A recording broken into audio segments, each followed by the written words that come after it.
Les écoles étaient fermées.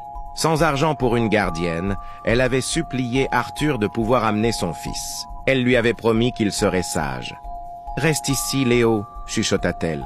Ne touche à rien. Si tu réveilles Monsieur Sterling, maman perdra son travail. »« Oui, maman, » répondit la petite voix. Sarah quitta la pièce. Il ne resta plus que le milliardaire et l'enfant.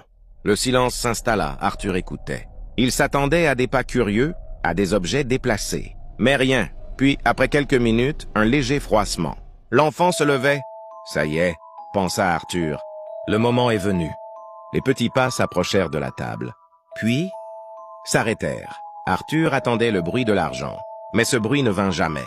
À la place, il sentit une petite main froide effleurer son bras. Puis un soupir. « Monsieur Arthur » murmura Léo. Arthur ne bougea pas. Il feignit un léger ronflement. Alors, il entendit un autre son. Une fermeture éclair. Quelque chose de chaud fut posé sur ses jambes. La veste du garçon, humide, usée, mais soigneusement étalée comme une couverture.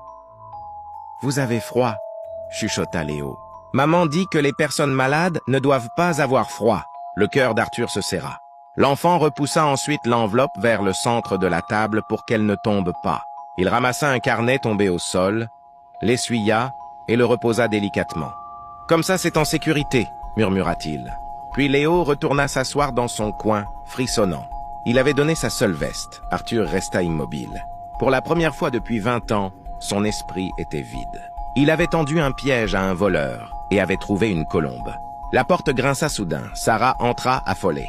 Son regard se posa sur son fils, tremblant, sur la veste posée sur le milliardaire, sur l'enveloppe intacte.